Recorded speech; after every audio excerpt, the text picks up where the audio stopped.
Welcome to Cooking with Soy. I'm Karen McWilliams. I'm a clinical dietitian at Madonna Proactive here in Lincoln.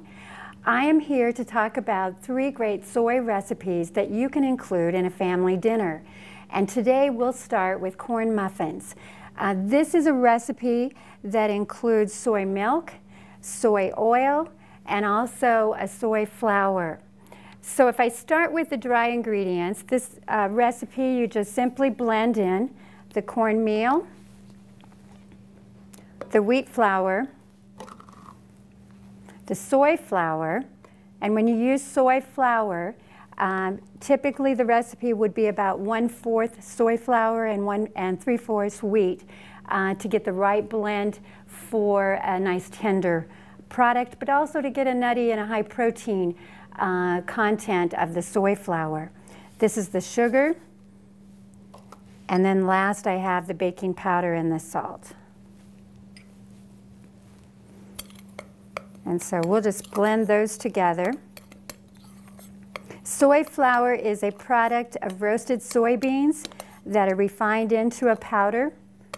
It's been used for thousands of years in other parts of the world. In about 1800, soybeans came to America. So we started and are still learning how to incorporate soy recipes. The liquid part of this recipe is soy milk. And in this case, you could use a vanilla. Probably you would use a regular flavored soy milk. Soy milk today is fortified with calcium, just as the same as cow's milk. I have my soy oil. And when you find soybean oils in the grocery, you can look for a soybean oil that's non-hydrogenated, and that is heart healthy. And American Heart Association includes soybean oil as one of the healthy omega-6s that is good for the heart. So we'll add our 2 eggs and simply blend these liquid ingredients. The kids can do this with you.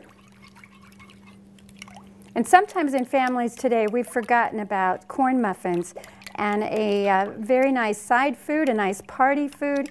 We can add a little salsa when we bake it. You can serve it with honey or jelly and sweet at breakfast. There's just many, many ways to use corn muffins or whole grains that are good for the heart and good for the whole diet. So I'm going to just now pour in the liquid ingredients into our dry.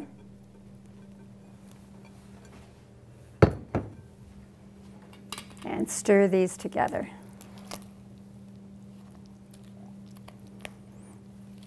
Dietitians like to say that half of the grains that we eat in our daily diet should be whole grains. And it gives fiber and fullness.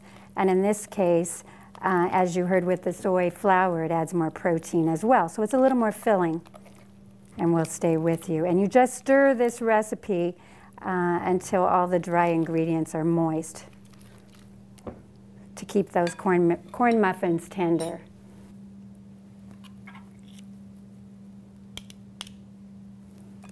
So we'll bake these corn muffins for approximately 15 minutes at 400 degrees.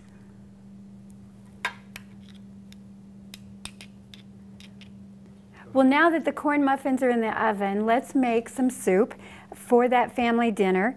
And today we have a black soybean beef soup.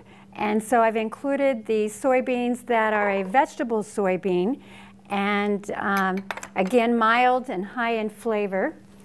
I have ground beef that I've browned previously. You could use an organic, but preferably a really lean ground beef. 1 can of tomatoes that are diced. A can of sliced mushrooms.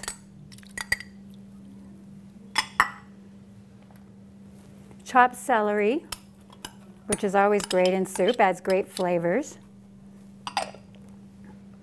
Tomato paste.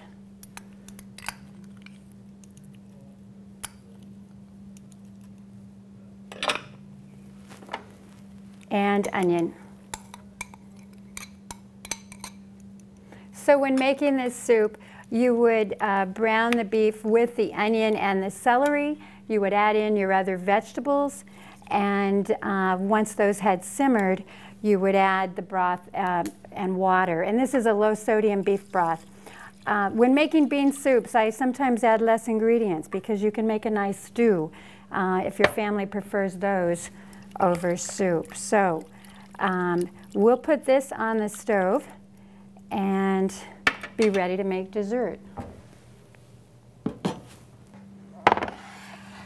Our dessert today is a cherry tofu fluff, and I have taken 12 ounces of a firm tofu and fat-free or low-fat cream cheese that you add and blend.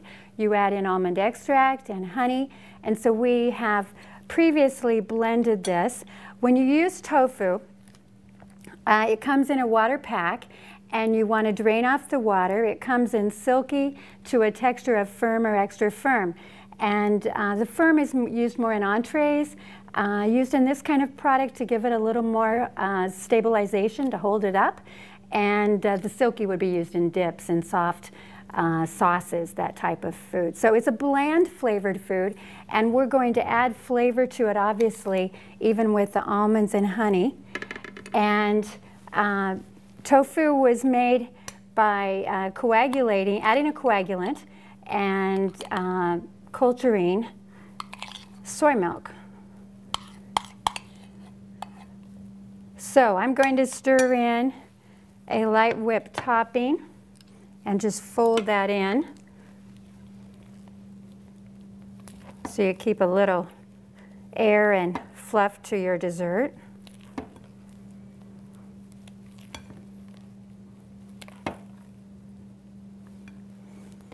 And now you can add a fruit filling.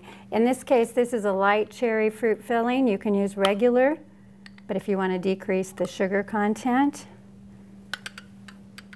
And we will stir this in.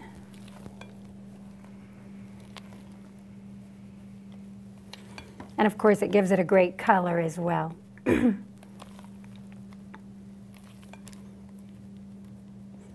So we have our dessert, and it's time to check on those muffins.